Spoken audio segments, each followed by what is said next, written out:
Hello दोस्तों, कैसे हैं आप सभी। आई होप आप सब अच्छे होंगे, बेहतर होंगे। दोस्तों, आज का यह मॉक टेस्ट आपका मोस्ट इंपॉर्टेंट होने वाला है, क्योंकि आज के इस मॉक टेस्ट के अंदर मैं आपको टॉप लेवल के वो क्वेश्चन ईवीएस यानी पर्यावरण के करवाने वाला हूं, जो आपके रीट के लिए वेरी वेरी मोस्ट हैं। तो अगर आपको रीट मेंस देना है बेहतर ढंग से, तो यहां पर पूरे मॉक टेस्ट को जितने भी मैं करवा रहा हूं उनको कर लेना। बेहतर आपके क्वेश्चन हैं, एक से एक क्वेश्चन जो आपके पूछे जा चुके हैं एग्जाम के अंदर। तो शुरू करेंगे आज का ये मॉक टेस्ट बेहतर तरीके से, रेडी होके फुल एनर्जी के साथ। पहला क्वेश्चन आपकी स्क्रीन पर है। क्वेश्चन क्या है? पर्यावरण अध्ययन के अध्यापक को विषय वस्तु के साथ साथ ज्ञान होना चाहिए। किसका ज्ञान होना चाहिए? ए ऑप्शन कहता है शिक्षा के उद्देश्यों का, बी कहता है शिक्षण विधियों का, सी कहता है शिक्षण तकनीक का, या डी कहता है ऑल ऑफ एबव यानी इनमें से सभी। तो पर्यावरण के अगर आप अध्यापक हैं तो विषय वस्तु के साथ साथ किसका आपको ज्ञान होना चाहिए, यह आपको बताना है। तो यहां पर आपका फोर्थ ऑप्शन यानी डी ऑप्शन करेक्ट हो जाएगा। इनमें से सभी का आपको ज्ञान होना चाहिए, तब आप बेहतर ढंग से ईवीएस को बच्चों को समझा सकते हैं। अगला बढ़ेंगे, नेक्स्ट क्वेश्चन लेंगे, और अगला क्वेश्चन है 2 नंबर आपका बेहतरीन क्वेश्चन है कि भारत में एकता और अनेकता में एकता। ठीक है, भारत में एकता में अनेकता और अनेकता में एकता है। बड़ा जटिल सा आपका स्टेटमेंट लिखा है। ठीक है, आपका जो स्लोगन है वो लिखा है। यह कथन किसका है बताइए? ए.एल. बाशम का, वी.ए. स्मिथ का, मैक्स मूलर का, या अपने प्यारे से चाचा नेहरू जी का? तो यह कथन दोस्तों किसका है? यह कथन है जवाहरलाल नेहरू जी का, जो भारत के प्रथम प्रधानमंत्री हैं। बच्चे बच्चे को यह बात पता है। तो यहां सेकंड का डी हो जाएगा। 1946 के अंदर इनकी एक किताब आती है। कौन सी आती है? बहुत बार पूछा जाता है, द डिस्कवरी ऑफ इंडिया। ठीक है, द डिस्कवरी ऑफ इंडिया। और इसी बुक के अंदर इन्होंने इस वाक्यांश का इस्तेमाल किया है, इस वाक्यांश को लिखा है। तो यहां पर डी ऑप्शन करेक्ट हो जाएगा। ठीक है, बढ़ेंगे, बेहतर ढंग से तैयार करेंगे यार, चीजों को बेहतर ढंग से बिल्कुल दिमाग में सीधा मतलब वार करें। ठीक है, थर्ड नंबर क्वेश्चन है, भारत का राष्ट्रीय चिन्ह कहां से लिया गया? Very very most important. हर बात आपको, ये सारी बातें मतलब हर एक बच्चे को पता होनी चाहिए कि भारत का राष्ट्रीय चिन्ह कहां से लिया गया है। सांची स्तंभ से, सारनाथ स्तंभ से, इलाहाबाद स्तंभ से, या लुम्बिनी स्तंभ से? आप तो सम्मानित अध्यापक और अध्यापिका हैं और आपको टैग मिलने वाला है रीट का। ठीक है, तो राष्ट्रीय चिन्ह जो है, आपने देखा है राष्ट्रीय चिन्ह जिसपे एक शेर जैसा बना होता है ना? आपने देखा होगा राष्ट्रीय सत्यमेव जयते वाला। तो वो कहां से लिया गया है? वो दोस्तों सारनाथ स्तंभ से लिया गया है। ये याद रखिएगा, सारनाथ स्तंभ अशोक स्तंभ से। ठीक है, जिसमें आपका 4 दिशाओं में शेर बने हुए हैं। तो यहां पर आपका बी ऑप्शन करेक्ट हो जाएगा। अगला बढ़ते हैं। अच्छा, यहां पर आपका 4th नंबर क्वेश्चन है। क्वेश्चन कहता है कि लोग घरों में ताला नहीं लगाते थे। ठीक है, फाहियान ने किस शासक के बारे में ऐसा लिखा है बताइए? एक चीनी यात्री आया था फाहियान, उसने लिखा है कि लोग घरों में ताला नहीं लगाते थे। किस शासक के शासनकाल में? रामगुप्त, चंद्रगुप्त फर्स्ट, चंद्रगुप्त विक्रमादित्य, या समुद्रगुप्त? तो ये फाहियान ने दोस्तों लिखा है चंद्रगुप्त विक्रमादित्य के बारे में। इनके शासनकाल में लोग घरों में ताले नहीं लगाते थे, यानी चोरियां नहीं होती थी। ठीक है, सी ऑप्शन करेक्ट हो जाएगा। एक आपकी बुक आती है मेगास्थनीज ने, कौन सी लिखी है? इंडिका बुक बहुत पूछी जाती है। इंडिका बुक आपका मेगास्थनीज ने लिखी है। 5th नंबर क्वेश्चन की तरफ बढ़ेंगे, और नेक्स्ट आपका क्वेश्चन कह रहा है very very most important, Rajya Sabha का सभापति कौन होता है? यह आपको बताना है। उपराष्ट्रपति यानी वाइस प्रेसिडेंट, या आपका विपक्ष का नेता, होम मिनिस्टर, या राज्यसभा के सदस्यों द्वारा निर्वाचित व्यक्ति? बताइए।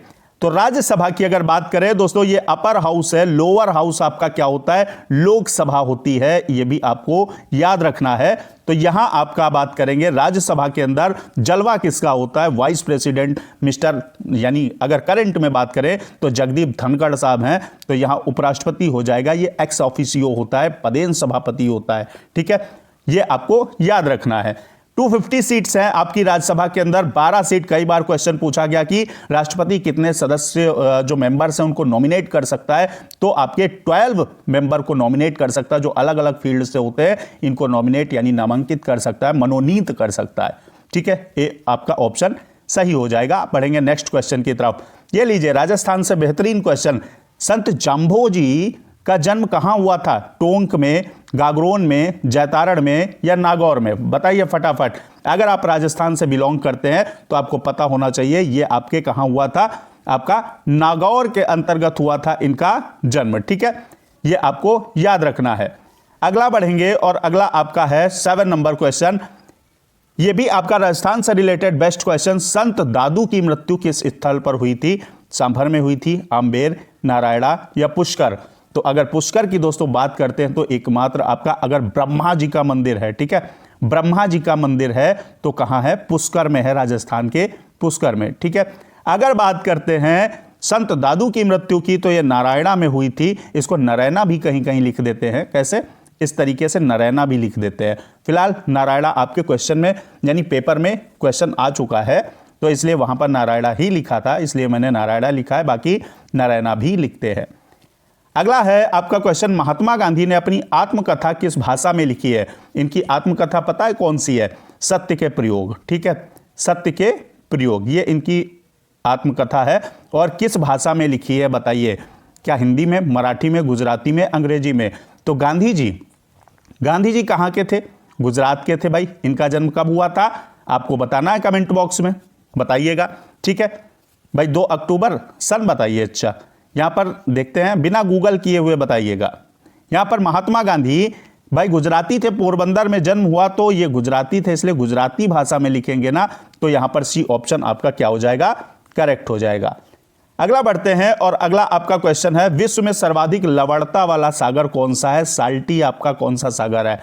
लाल सागर, अरब सागर, मृत सागर, बाल्टिक सागर? चलिए आप जानते हैं कि मृत सागर है। ठीक है, डेड सी जो है दुनिया में सर्वाधिक लवणता वाला आपका सागर है, यह बात पक्की है। यह है कहां? यह दक्षिण पश्चिमी एशिया में जो इजराइल और जॉर्डन है, इसके बीच में, इजराइल और जॉर्डन के बीच में कहीं आपका क्या है? आपका मृत सागर स्थित है। ठीक है, यह आपको याद रखना है। अब यहां के पानी में 1 लीटर पानी में 340 ग्राम नमक पाया जाता है अकॉर्डिंग टू NCERT। इतनी लवणता है और इसलिए इसमें लोग क्या है? डूबते नहीं है। फिलहाल सी ऑप्शन आपका सही हो जाएगा। बहुत आपकी कहानी हो गई। 10 नंबर की तरफ बढ़ते हैं। भाखड़ा नांगल परियोजना किस नदी पर है? यह भैया पंजाब और हिमाचल की सीमा पर है। ठीक है, और किस नदी पर है? क्या सतलज पर है, क्या गंगा पर है, या रावी पर है, या मेरे दोस्तों व्यास पर है? तो भाखड़ा नांगल की बात करेंगे तो भाखड़ा नांगल सतलज नदी पर है। ठीक है, तो यहां पर आपका ए ऑप्शन सही हो जाएगा। बढ़ेंगे नेक्स्ट क्वेश्चन की तरफ और आज के इस वीडियो का राजस्थान से रिलेटेड क्वेश्चन मेरे दोस्तों क्या है? राजस्थान में सोयाबीन, वही सोयाबीन जो आप और हम खाते हैं खूब, किसमें? वो आपका जैसे बिरयानी वगैरह बना के खाते हैं ना, उसमें सोयाबीन खूब पड़ता है। लड़कियां अगर वीडियो देख रही हैं उन्हें कायदे से पता होगा, क्योंकि लड़कियां बिरयानी खाने में बहुत माहिर होती हैं। यहां पर गाली मत दीजिएगा कमेंट बॉक्स में। यहां पर अगर बात करें राजस्थान में सोयाबीन के उत्पादक जिले कौन से हैं? गंगानगर, हनुमानगढ़, कोटा, बारां, बूंदी, टोंक या जयपुर, दौसा? तो अगर बात करते हैं सोयाबीन के प्रमुख उत्पादक जिले तो वो आपके कौन से हो जाएंगे? कोटा और बारां जो है ये आपका हो जाएगा, बी ऑप्शन करेक्ट हो जाएगा। अगला बढ़ते हैं और नेक्स्ट क्वेश्चन है आपके लिए, राजस्थान के किस जिले में टंगस्टन का उत्पादन होता है? बताइए। भीलवाड़ा, उदयपुर, नागौर या आपका जयपुर? तो आपको बताना है भैया टंगस्टन का उत्पादन, टंगस्टन, ठीक है, ये आपका नागौर के अंदर इसका सर्वाधिक उत्पादन होता है और नागौर से ही तो आपकी पंचायती राज व्यवस्था को नेहरू जी ने शुरू किया था, तो याद रखिएगा। अगला बढ़ेंगे, नेक्स्ट क्वेश्चन लेंगे, अरावली का दूसरा उच्चतम शिखर है? बताइए भाई, पहला बताइए, दूसरा बताइए। जरगा, शेर या आपका शेरगढ़ भी कहीं कहीं लिखा है, फिलहाल शेर पढ़ते हैं, अचलगढ़। तो अरावली का जो दूसरा उच्चतम शिखर है, सेकंड जो हाईएस्ट पीक है, वो कौन सी है? पहली बताइए भाई। पहली की अगर बात करते हैं तो गुरु शिखर हो जाएगी। क्या हो जाएगी? बिल्कुल हो जाएगी। एम आई राइट और एम आई राइट? ठीक है, गुरु शिखर कितनी है? 1722 है। और दूसरी की अगर बात करें तो दूसरी आपकी शेर है, क्योंकि आप सब शेर शेरनी है, तो शेर है। और शेर है तो कितना ऊंचा है आपका? कितना ऊंचा है? 1592 मीटर लगभग ऊंचा है। तो यहां पर आपका बी ऑप्शन सही हो जाएगा। अगला बढ़ते हैं और 40 नंबर क्वेश्चन लेते हैं। बताइएगा बेस्ट क्वेश्चन आज के इस मॉक टेस्ट का, राजस्थान में राष्ट्रीय राजमार्ग जो है NH नेशनल हाईवे 15 पर स्थित नगर है। अब भैया आप कहेंगे क्या हम कभी गए हैं? तो एग्जामिनर कहेगा कि गए नहीं है तो भी आपको बताना है। ठीक है, अगर यहां पर आपको याद रखना होगा कि सबसे छोटा जो राष्ट्रीय राजमार्ग है राजस्थान के अंदर वो NH क्या है, 919। NH 919 मात्र 5 किलोमीटर लंबा राष्ट्रीय राजमार्ग है राजस्थान के अंदर, पक्का है। यहां पर अगर बात करें कि 15 पर स्थित नगर कौन से हैं, तो भैया गंगानगर, बीकानेर, जैसलमेर और बाड़मेर, ये आपके 15 पर स्थित है। NH कितने पर, 15 पर, बी ऑप्शन करेक्ट हो जाएगा। और प्यार से चैनल को सब्सक्राइब कर दीजिएगा, बेहतर ढंग से आपको वीडियो और टॉपिक में प्रोवाइड करवाता हूं, मतलब वीडियो में आपके मॉक टेस्ट और टॉपिक प्रोवाइड करवाता हूं ताकि आप रीड को बेहतर ढंग से क्लियर कर सकें और यार मेंस के लिए आप जा सकें। अगला है 15 नंबर क्वेश्चन है एड्स बीमारी से प्रभावित होने वाला तंत्र कौन सा है? क्या पाचन तंत्र भैया, पेट खराब हो जाता है, या श्वसन तंत्र, या केंद्रीय तंत्रिका तंत्र, या प्रतिरक्षा तंत्र? बताइए भाई। एड्स 1 दिसंबर सब जानते हैं भारत के अंदर। ठीक है, यहां पर अगर बात करें इससे प्रभावित होने वाला अंग, तो भैया यह है प्रतिरक्षा तंत्र, डी ऑप्शन करेक्ट हो जाएगा। और चुपके से बढ़ेंगे 16 नंबर की तरफ। ये लीजिए एक और बेहतरीन क्वेश्चन। घड़ी की जो स्प्रिंग में संग्रहित ऊर्जा होती है कौन सी होती है? यांत्रिक, ऊष्मा, प्रकाश, विद्युत। तो विद्युत ऊर्जा भैया क्या लाइट वाइट से आप घड़ी चलाते हैं, या भैया प्रकाश से चलाते हैं, या ऊष्मा से उसे लगा के हीटर पर रख देते हैं? ऐसा तो है नहीं।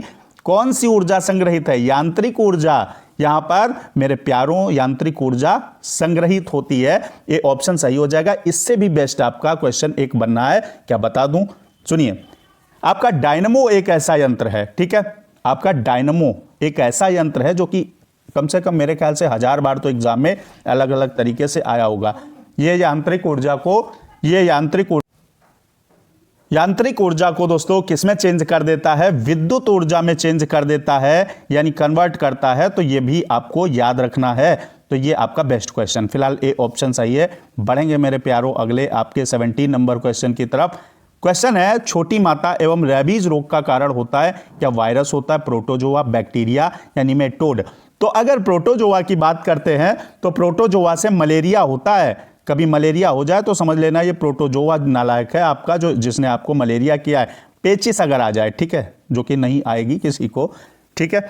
अनिद्रा रोग आपका जो है वो आपका प्रोटोजोआ जनित है। बैक्टीरिया से तो बहुत सारे आपके घातक रोग हैं, जिसमें टाइफाइड हो गया, मैं बोले दे रहा हूं, आप नाम लिख लीजिए। टाइफाइड हो गया, हैजा हो गया, प्लेग हो गया, ये सारे के सारे आपके क्या है?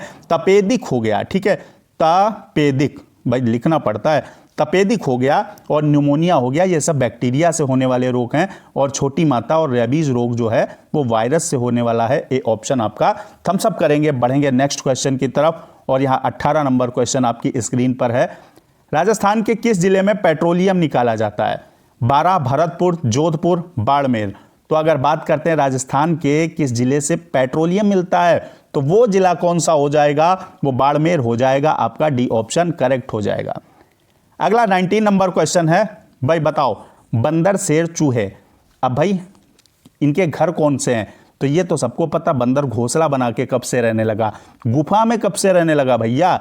यहां पर अगर बात करें बंदर बिल में कब से रहने लगा, एक ही तो ऑप्शन बचा है, बंदर पेड़ में, और शेर गुफा में, और चूहा बिल में। सी ऑप्शन सही हो जाएगा। इतना यार आसान क्वेश्चन अगर नहीं हो पाया। यहां पर भारत के प्रथम उपग्रह का नाम भास्कर, आर्यभट्ट, रोहिणी, एडुसेट।